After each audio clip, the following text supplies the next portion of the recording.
Hello, Internet! Welcome to another episode of That Random Podcast Show, the nerd culture podcast about all things geek, unusual, intellectual, and scintillatingly fascinating. I am your host, Tyler Chansey, the digital desperado himself, and with me, as always, is the lovable and quite sardonic at times Foxman, Michael Mosley. How you doing? Why would you lie to people and say that this show has intelligence? Like, what has people ever done to you to deserve such a lie? It must fart for joke. Ah, crap, I got nothing. I don't want to have a code brown on the recording booth, but that's my response to that. Lowbrow humor. Scatological. Okay. This episode, ladies and gentlemen, and others, if I do sound a little bit lower in my register, voice sounds a bit different, it's because I've been spending quite a bit of time, on top of yelling at a couple of mechanics who know exactly what they did wrong. I have been attending a convention this weekend and have been writing feverishly about it for thegamefanatics.com. Michael, so what have you been doing? It just so happened that I too was at a convention. And while I didn't write anything down because, I have technology and unlike you, I'm free to do whatever I please. I did a lot of interview recording and was frustrated because, well, we'll get to that when we start talking about our conventions. Ha! Oh, you hurt my feelings. But first, before we get into that, tell me what have you been playing lately? What have you been consuming lately? You giant medium sponge. Mostly Cuphead, and I've been playing Overwatch now that they have their Halloween special event going on. I've been going back Ah, playing that. dang.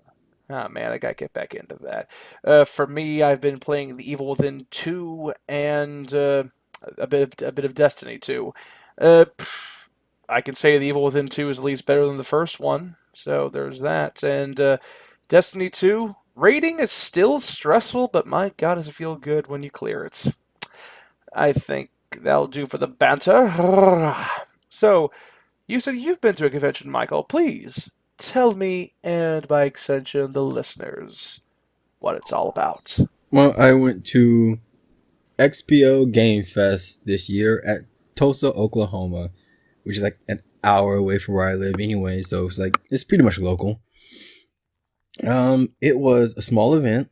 This is actually their second year, and they actually had some pretty cool stuff out there. They had arcade cabinets set up with like Galaga and Pac-Man, and even games from overseas. Like they had a couple of Sailor Moon games and some old school bullet hell shooters, which I'm a big fan of. Ooh, ooh, some shmups. Oh yeah, yeah. Nice. They had plenty for everybody, and within the same room, they all had in this one big ballroom. In this on the other side of the room, they had laser tags. They had like an actual obstacle for laser tag, which is actually kind of cool. And they also had like 2 dozen or so computers set up where people were playing League of Legends and they were playing players on the ground or yeah, Player Unknown yeah, there Battlegrounds. you go, player unknown. PUBG. Let's just call it PUBG. Yeah, I keep seeing PUBG and I keep thinking it's player on the Player Unknown's Battlegrounds. yeah, I don't play the game, so I don't really care. That's I don't play the game. I don't play well, the I mean game either. I it's know what this yeah, is. that game is streamer bait, so You it's fine. have no excuse here. So yeah, they had a group that was actually in the middle of the ballroom who's actually live streaming their playing of Cuphead throughout the convention. So that was pretty cool. And they had a big stage, and on the other side of that, they had a booth set up for independent developers showing off their game. And on the other side of those developers, you had the card games, and right across from them, you had a section for the VR setup. Like this was a pretty big room. They were able to fit all this stuff in there. Nice. Let's see. Oh, I didn't think you were actually going to let me continue go on.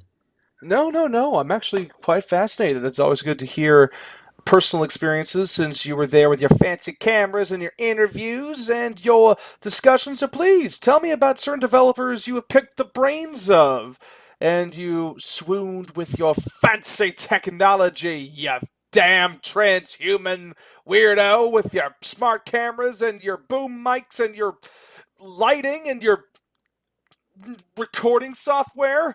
Come on, Yeah, bring it. that same recording software you rely on for this podcast. So, uh, Don't turn this on me. it's too late, too late.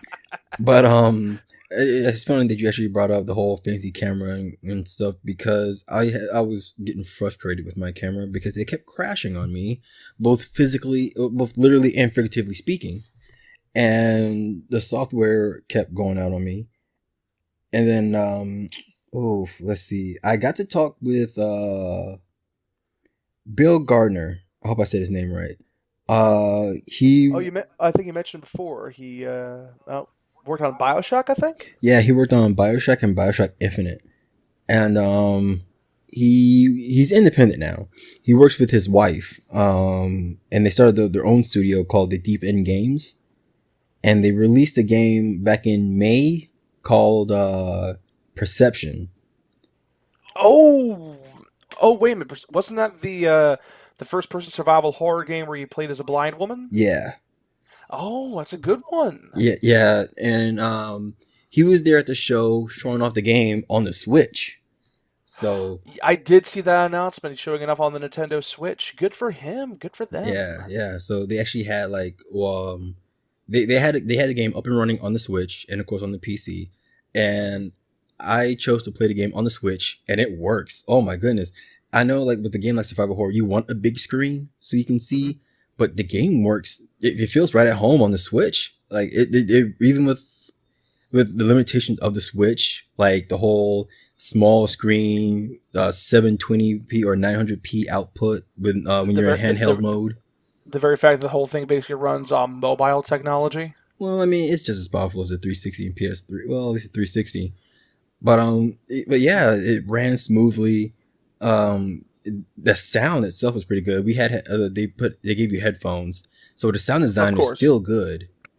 And I was impressed. And I was like, oh wow, this is actually really cool. This is something that I would want on the Switch and go around and show my friends who also like horror. But yeah, I got a chance to talk to Bill about the game and how it came about, and Nice. it was very interesting. This is a man who obviously still has a passion for video games and design because when I would ask him a question, he would give out legitimate long answers about something, and he was like, yeah, and you can tell that he was in love with it. Because all I asked him was like, oh, I always love hearing that from developers. They just the passion's contagious. yeah, and it's great. Like I wanted to sit there all day and talk to him about his game because I would ask him something simple like, "Oh, where did the idea of perception come from?" And he would tell me about how he was in school and how he was inspired because one night like, he remembered he was like, "Oh, it was like a cold October night," and I was like, "Man, this guy's going full blown in. I'm loving this." And he would talk about how he couldn't see the ground and how he was using his senses to move around because there might be some acorns or something on the ground, and he actually spoke with somebody, a blind man who used echolocations to get Oh yeah, around. So the whole echolocation in the game, it wasn't just there for the game. They actually, Bill and his wife. I think I know what you're talking about. I remember there being like a public interest episode of 2020 about blind people that managed to develop a form of echolocation Man, like that. that'd So be pretty cool. Yeah, they talked to someone yeah, who's an expert who actually goes around, who has a program that teaches people how to use echolocation. Like he helps blind people use echolocation, and he went on about how he and his wife like they actually spoke with blind people.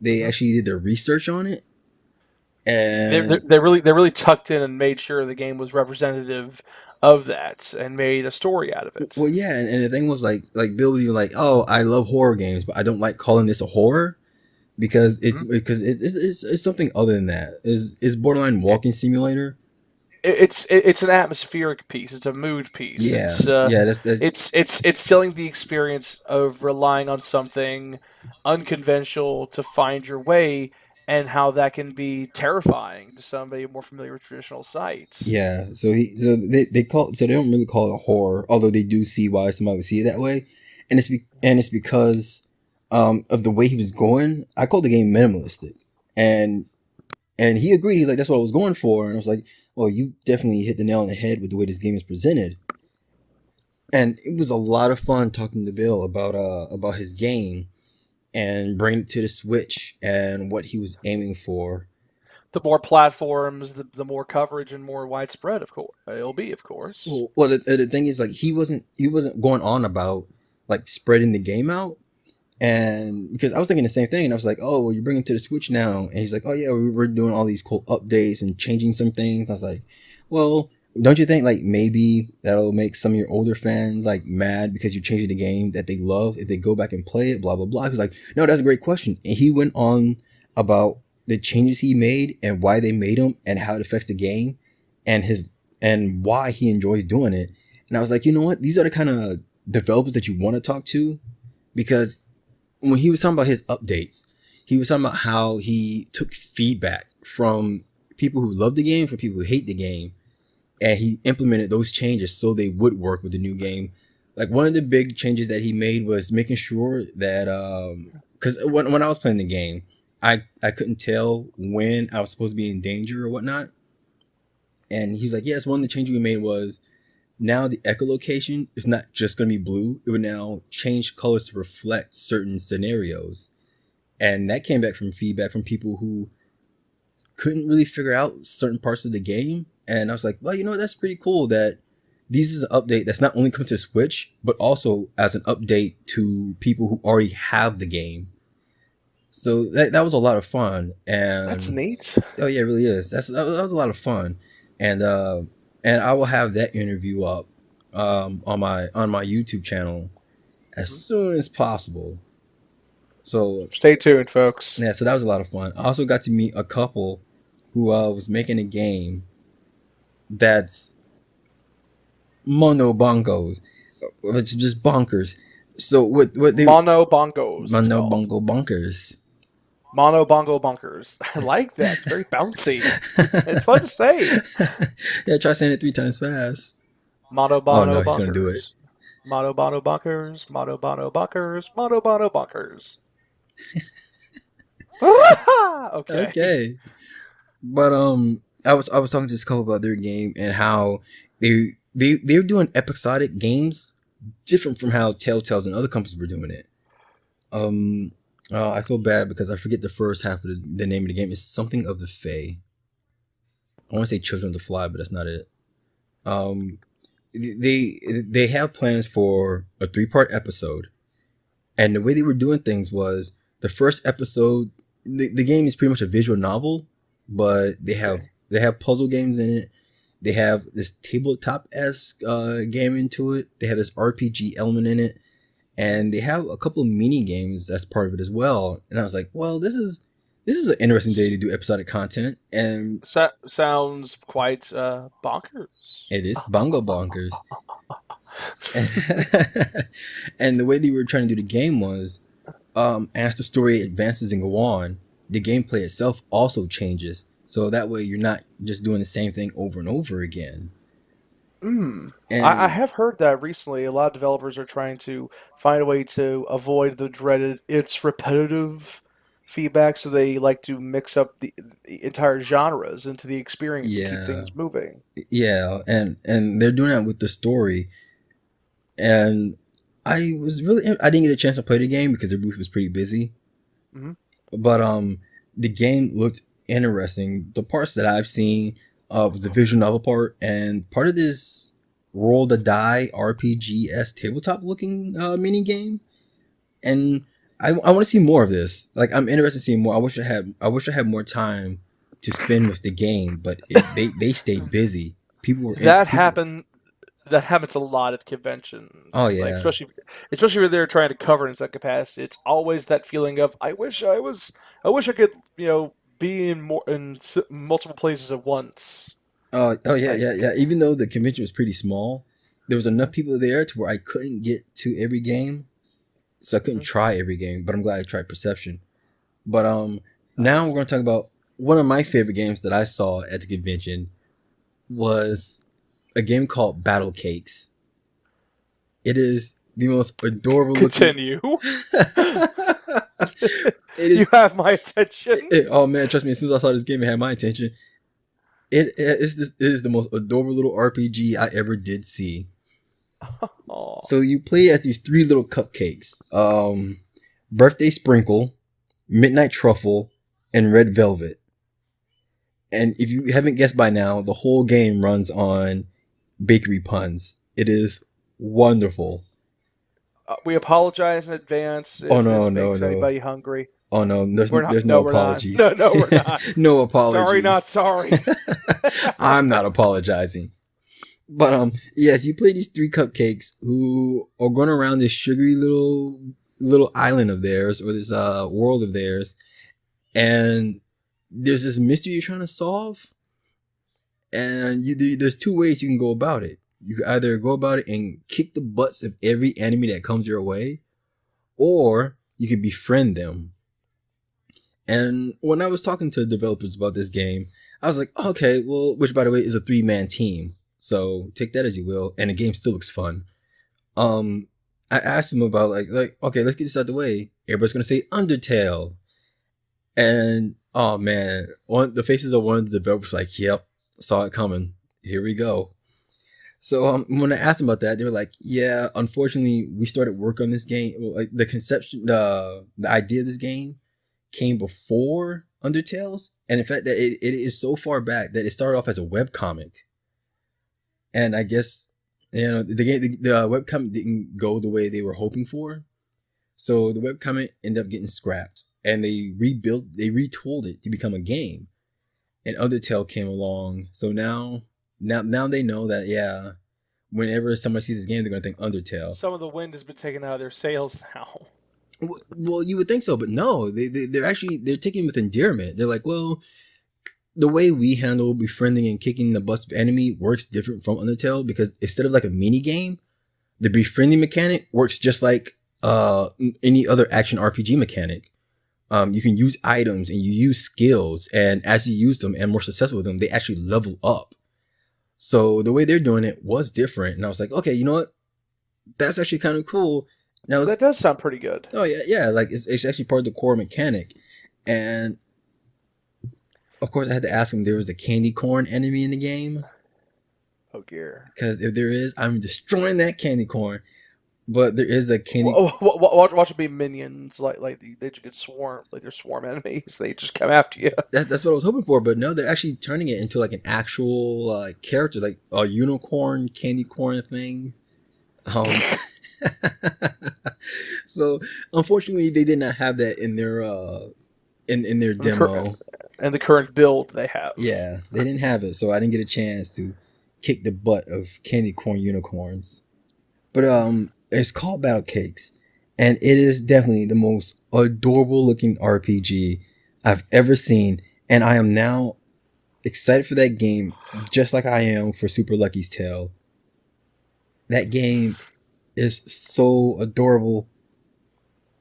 It's adorable. It's oh my goodness, that game is so adorable. Did I mention it's adorable? Because it is. Calm down, man. It's I still need a co-host. I can't have you explode into confetti on me. speaking of confetti, it's so adorable. But yeah. No. But I also got to try out a card game called Shodan. Shodan. Yes, it's actually one of the more interesting card games I've seen in recent years. Is it a deck building game or is it a trading card game? It's deck building, but Okay. it's a game that takes so much strategy that you can actually end the game in like 5 minutes, if that. Ooh. Yes, like it could either be a long game or a quick game depending on who's playing who. And during the demo that I played of Shodan, the developers they gave me a leg up and tried to show me how to win the game, and I still lost. because I made a small mistake and threw down a card that I should have saved. And because of that, the developer was able to stack certain cards against me when I had a card in my hand that could have ended the whole thing. And I was like, Hmm. wow, this is actually really cool that you could actually end somebody within. And they didn't even draw a card. I drew a card, played down, and they used my power cards against me. And I was like, wow, this is actually really cool. And I wish I had more time to actually talk to them. But unfortunately, again, their booth was always busy, and it was at the end of the con by the time I got a Ooh. chance to talk with them. So Was there like a theme to the card game showdown? Like it was Shodan? Was it like it was samurais. okay, okay, it was samurai. Yeah, Okay. yeah. I was imagining something cyberpunk because I was thinking Shodan from System Shock. No, it's a feudal Japan samurai esque theme. Legend of the Five Rings, Sengoku, gotcha. Yeah, and they have a similar card game called High Noon, and Oh, only but Wild but West. yeah, with Wild West. And the only reason I remember that is because I kept thinking of McCree McCree. from Overwatch. Yeah. Yep. Hey, that's his card game. Well, look at that. It's High Noon. No, no, no, just the card game. Everybody, you can come out of hiding. But the con was fun. I had a blast. I got a chance to even talk to the head of the convention and give my feedback because he was going around asking developers and whatnot. Hey, what do you think about 3 days? We're thinking about changing things up. We want to do this and that. And it was great that I was able to give him feedback. And the staff there was so friendly. Like it was a great con experience. Nobody was frustrated. Nobody was running about trying to solve issues. Like everything ran so smoothly. The only reason I knew there were staff there is because they had specific shirts. Other than that, nothing went wrong with that con. No power blowouts, no fights, no lost items. It was Jeez, quite the con actually for something so small in their second year. They got things handled already. that is pretty neat. Huh. So the Expo at Oklahoma was Yeah, the Expo Game Fest in Tulsa, Oklahoma. This was just their in second. Tulsa. Yeah, this was just their second year, Ah, and freaking oh. yeah, and they're going nowhere but up because I also got to speak to iCasper. No, I think Uh, iCasper is just his Twitter handle, but his name is Casper. He's a Twitch streamer, and I got a chance to talk with him about his panel, and he gave me in his tips about what was about starting up with Twitch and stuff. mm-hmm. And I come to find out why I'm doing so bad at streaming. So I was like, oh wow, this is actually pretty helpful hints he's giving out. T- Tips. What was the biggest one you got from him? Oh, average time. I asked him like for somebody who's just starting up, who doesn't want to be in front of a webcam, can they still find success in that? He's like, oh, absolutely. There's plenty of big time streamers who don't use webcams, who only uses their voice. And I also asked him, how much time do you think somebody needs minimum when it comes to streaming? He's like 3 hours minimum. If you do an hour, it's not enough. It's gotta be at least 3 hours of streaming on a constant Ha. basis. I'm feeling a lot better about my Friday night streams because I make sure those are because I make sure those are 3 hours at least. And by the way, yes, I'm still planning on going through and finishing Resident Evil 7 this coming Friday, so pay attention. So yeah, 3 hour minimum during a session. Okay, okay, that's actually pretty neat. It's a good little rule of thumb. I'm sure there's plenty more, but Oh let's yeah, keep that all, to all these ourselves. interviews I was just talking about, I will have them up on my YouTube channel within the next week or so. I'm just waiting on certain assets, and of course, I have to edit said videos. So it's all just wait and see.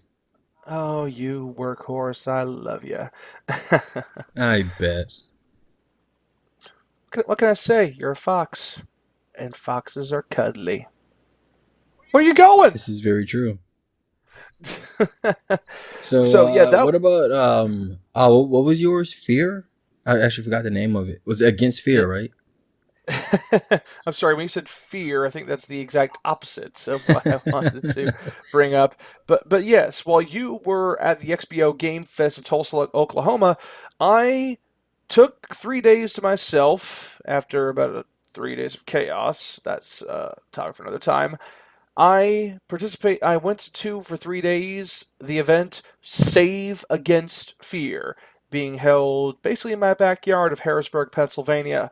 It's a convention that's held by the nonprofit organization, the Bodana Group, and it's a nonprofit organization that promotes the therapeutic and clinical application of gaming as a form of mental health therapy, helping those with social anxiety, dealing with traumatic events, or even dealing with something as simple as attention deficit disorder, and helping them cope and learn and improve themselves and learn social skills or learn coping mechanisms or or help regain a part of their mental faculties and consciousness and sense of self to help deal with their own personal problems.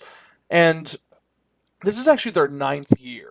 This has been around for quite a while, and it's dominantly a tabletop convention. So miniatures, RPGs, card deck building games, board games. That was all there. And I attended there and got myself a weekend pass, courtesy of the very hardworking PR people at thegamefanatics.com.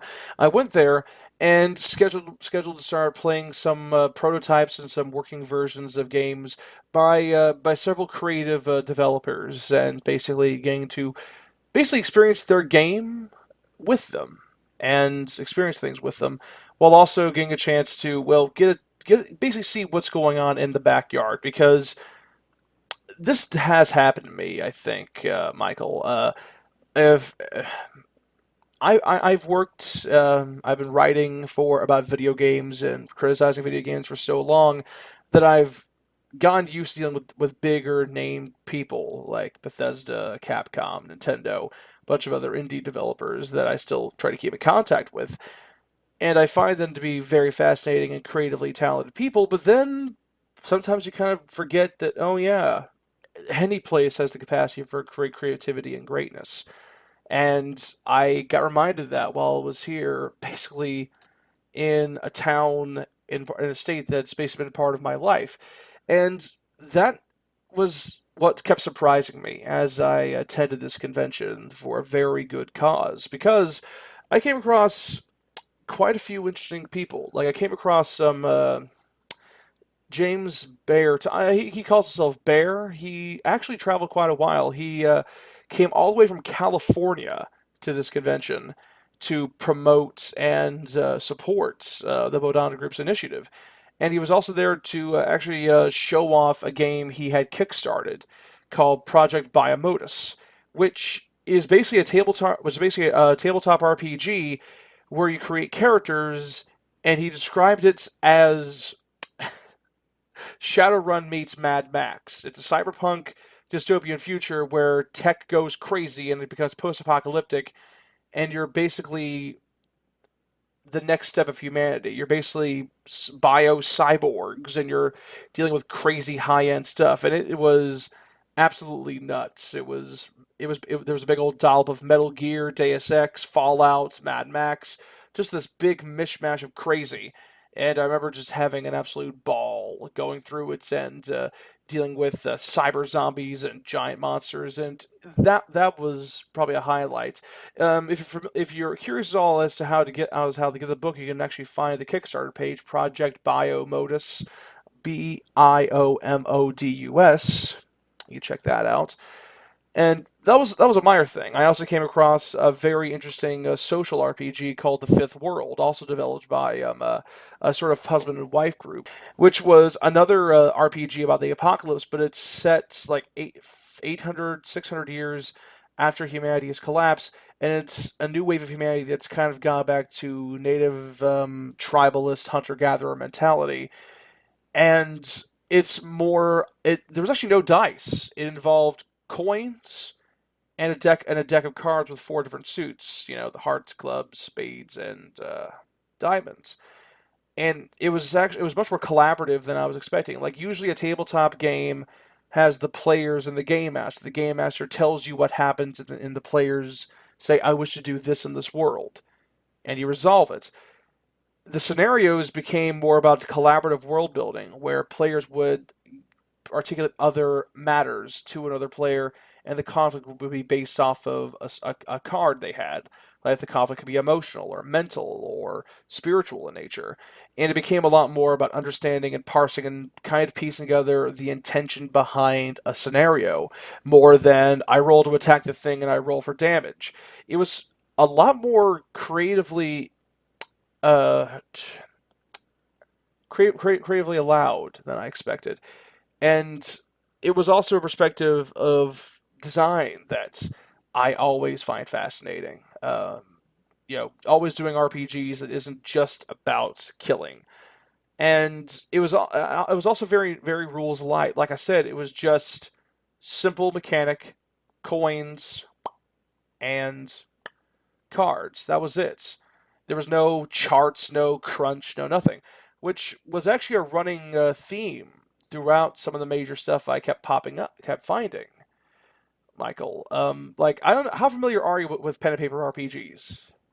Oh, I have tried to get into it, but trying to get people together for it has always been the big issue. So unfortunately, I am not well versed in the genre.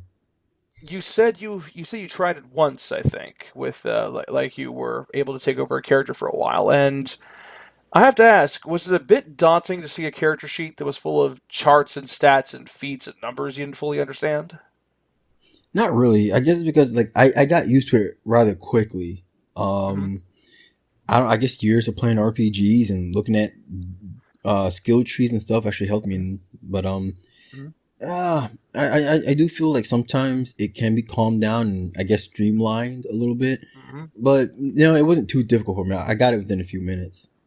That's understandable because that's actually been something I'm noticing right now with a lot more pen and paper systems. They're trying to go for something much more elegant and light with crunch and numbers and trying to facilitate more player expression and player input, which is why there are systems like Apocalypse World and Fate, where you don't have stats, you have aspects, which are ideas for the character. Like your high concept is a drunk detective wizard. Your weakness is you're addicted to alcohol. Another aspect is you're quick on your feet because you're paranoid, stuff like that, and that fleshes out the character a lot more than dexterity 14, intelligence 10, whatever. And I think the only like major crunch oriented stuff I saw was Project Biomotus and Pathfinder and Starfinder, which are basically the fantasy and sci-fi Coke to Dungeons and Dragons Pepsi. And it was a recurring thing I noticed with another creative. I only got so little time to talk to him. It was the end of the convention. He was packing up. Pete Petruska, who was the creator of Dream Chaser, another brand new system that was being shown off. Once again, successfully kickstarted. He has his own website. Check it out. Uh, and it was basically about trying to take the idea of creativity and making it more collaborative. Once again, making it easier for the game master to run something and making it easier for the players to run something. Because I've actually had situations where I've been a game master and it's actually quite terrifying to show up to a session. Like you get everybody together, you're there, and congratulations, you're basically trying to pitch a story to a bunch of these players, and you're trying to appeal to all of their wants. They want to kill something, they want to role play, they want to get into a grand adventure, and sometimes you can mess up. Sometimes things can go wrong, and there can lead to problems. Or worse yet, stage fright can happen. You can forget your notes. You cannot take notes at all.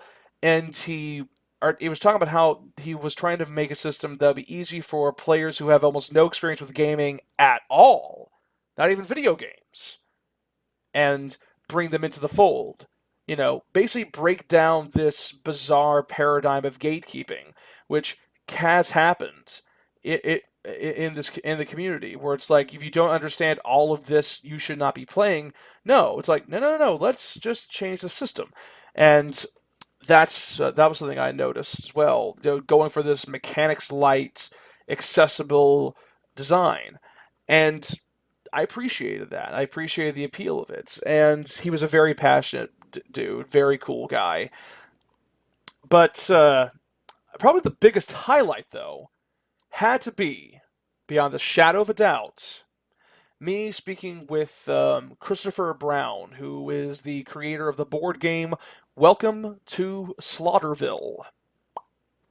I take it you've never heard of it. Well, I know you have been on a tangent for that game, so please, by all means, I'm guessing it's going to be your favorite game at the convention. So, by all It's a means, take it game. away. It's the kind of game that I wish I knew about sooner, which is always a good sign. Well, for the game itself, not for me. Topicality, topicality. It was. Here's the thing. When I found out it was there and I became interested in it, he wasn't there on the first day. By the time I got to him, so I had to say, okay, put a pin in that. And I finally met him Saturday, on the day that I was in such a rush I forgot my business cards. I got him info anyway, so I'm cool. And I talked with him, and apparently, once again, it was another Kickstarter success story where he had this idea for a horror game, because there's actually a lot of these board games out there where it's you and the team of players versus the game itself. And there's plenty out there about you being adventurers trying to kill a monster in a horror setting, like Touch of Evil, where it's gothic and you're going after various gothic type and type archetypes: the scarecrow, the vampire, the werewolf, etc. Or it's more cosmic Lovecraftian horror, or it's more generic slasher horror, whatever. And his mission statement for the game was, how do I take all these different flavors of horror themed excitement, pare it down to its most basic level, and put it all together into an all in one game. And that was basically Welcome to Slaughterville. And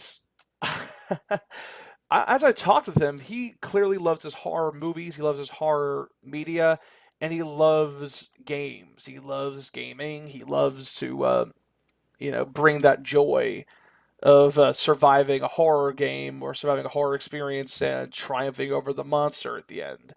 And when he got it funded, he actually managed to he showed it off at Let's Play PA, which is this local state convention, basically showing off the latest in gaming. And in 2015, his game won Best Tabletop Game, and it also won Best in Show, as in the entire show. In addition, yeah, he was competing with games on consoles and PC. He was competing against the PS4 game, Xbox One, all this big stuff, and his game won Best in Show. It's like, what? Yeah, this modest little board game, and that really surprised me, just hearing that excitement from him.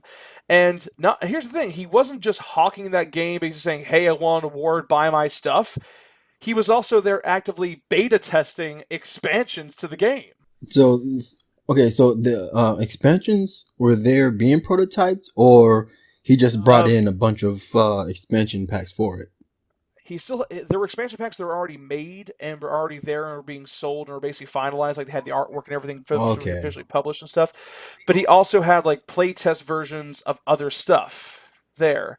Like I think he had like a playtest versions of Dracula as the villain, or a Cthulhu cult as the villain, because like I said, the concept is you have a deck of player cards which are based off of horror archetypes: the stoner, the hottie, the bad boy, whatever, and that's your player.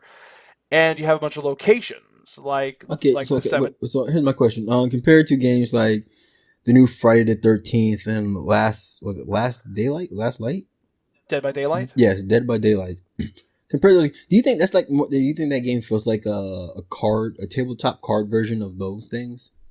I wouldn't say that's a good enough comparison. I would say it's similar in design, except the villain, the monster, is played by the game itself, and it's you versus the game, basically.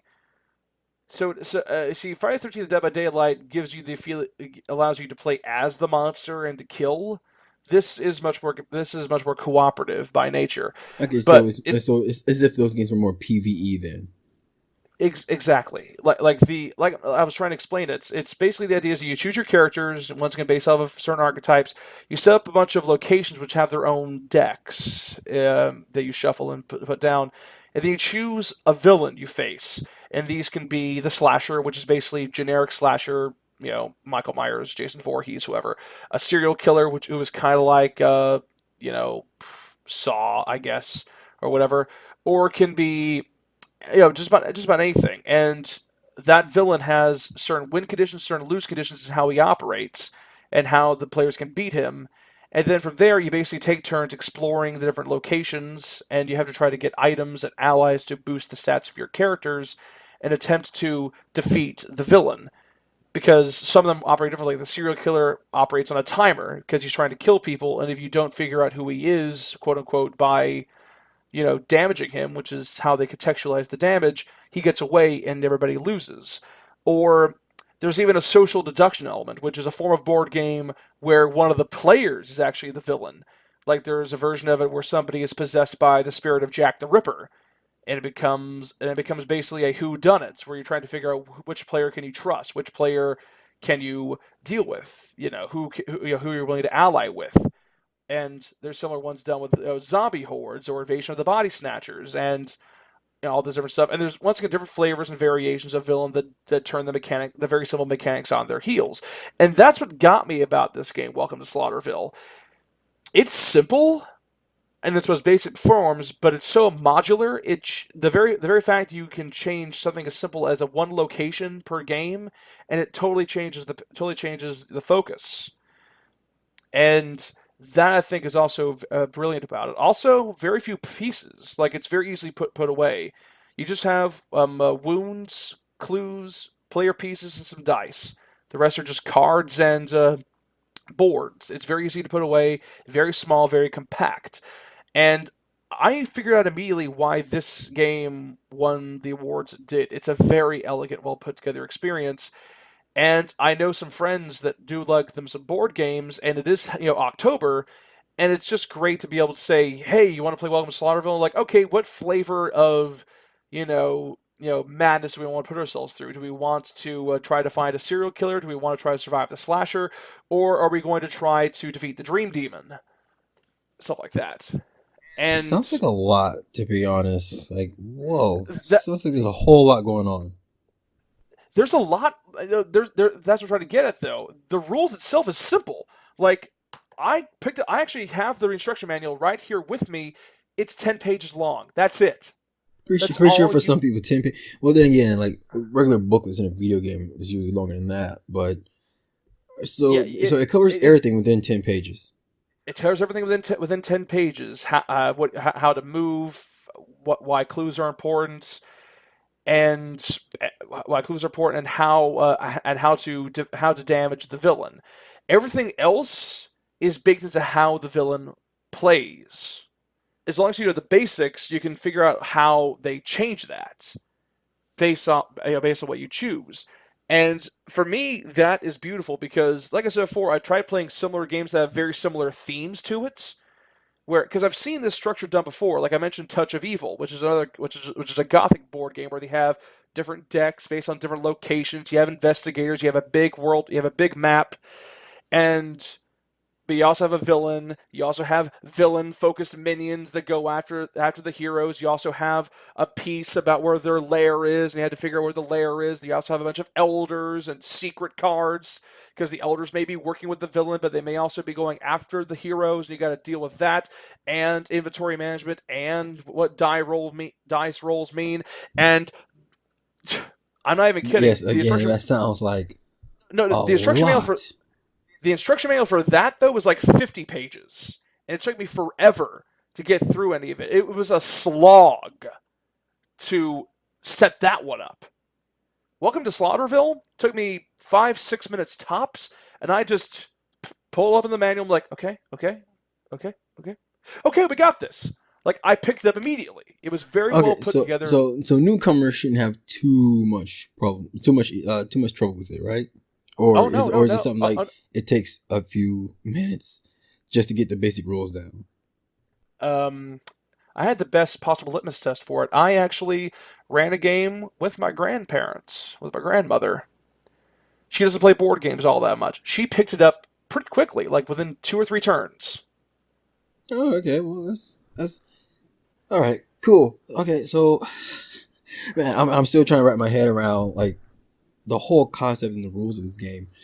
Um, so I may not have explained all that well, but you know there was well, I did my best. There is one big thing that did top off the show, which was it was called Character Sheets: A Study in Absolute Chaos. And this was something that the event did itself that put a huge smile on my face. Whenever you went in and got your badge, you also got a character sheet, and it was a very interesting character sheet. Like I said before, I'm used to RPG systems like strength, dexterity, constitution, spells, alignment, race, class, all the different stuff. But this was utter freaking nonsense. Like mine was race, raccoon, height, 6 feet tall, age 91, class, clown, alignment, true stupid, inventory, slip and wait, how slide, can you and have a invisibility clown for a cloak. class? They What kind of exist. what were you? It What are you, the existed. Joker? It existed in third edition D&D, and nobody likes to talk about it. But yeah, it was just random stuff. Sexuality, Pat. I'm not kidding.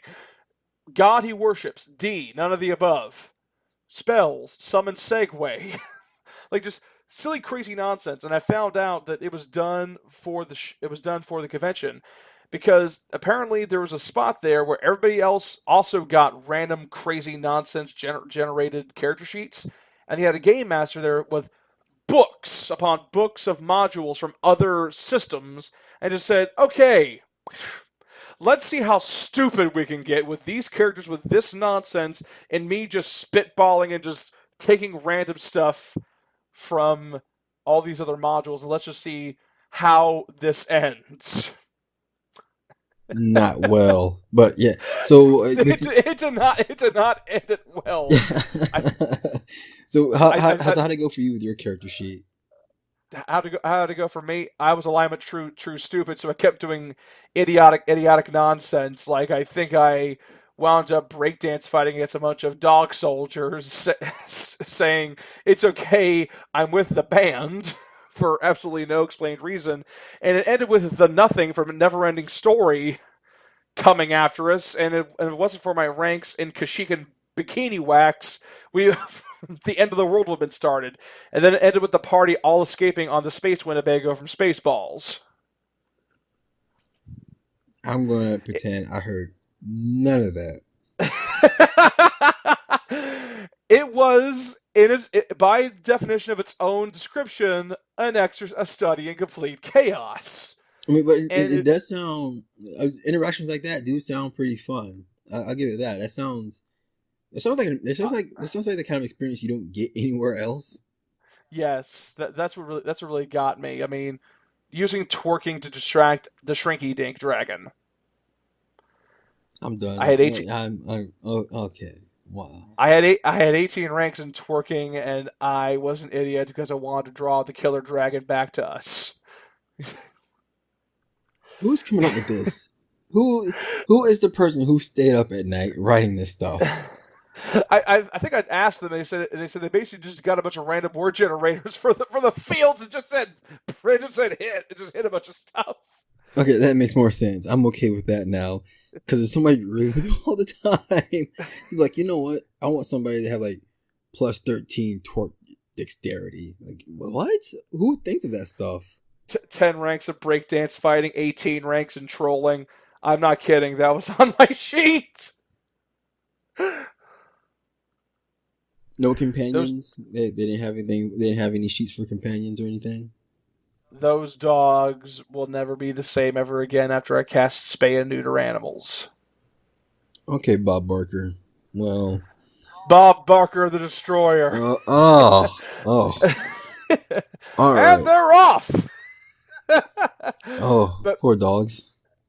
but yeah, that was the highlights of definitely one of the bigger highlights of Save Against Fear. If you want to read more about my time at Save Against Fear, I am going to be publishing several, I guess, developer hands-on, for lack of a better term, articles at thegamefanatics.com. And of course, the Madonna Group is a nonprofit organization that can always use a little bit of support in any small way. And I will be linking in those articles place URLs to go to these stores if you're interested in these games yourselves. Like I know Laughing Rogue Games does produce Welcome to Slaughterville. If you want to check out that particular board game, it's worth it. The Fifth World is pretty actively available, and Project Biomotus will actually soon be available in both in brick and mortar stores and, of course, at various RPG digital distribution sites like drivethrurpg.com. So keep an eye on that. And, of course, I think that'll about do it for this episode of That Random Podcast Show. So, if you want to follow my thoughts in a more stalkery social media kind of way, you can follow me on Twitter at Darth Rahu, capital D, capital R, all one word. I also write professionally at thegamefanatics.com, and I blog on the occasion at cybertavern.blogspot.com. I also stream every Friday night at twitch.tv/digidesperado26. As of this recording, I'm about to wrap up my entire playthrough of Resident Evil 7 Biohazard for Halloween. So please check that out if you're interested in the spoop. Michael, where can we follow you? Well, mine would be less spoopy. You can follow me on Twitter at M_MOSLEY_JR. And if for some strange reason you can't find me that way, you can find me on my Twitter handle of ZaphMod. And I will be getting back on Twitch and Mixer quite soon, but hey, gotta start doing all these editings first, so that's fun. And don't forget, you can also find us on Anchor, Google Google Podcasts, Apple Podcasts, and Google Music. I think that'll be it then. Until next time, everybody, stay awesome, keep playing, and don't be jerks. Good night, everybody. Mundo Bunga Bonka.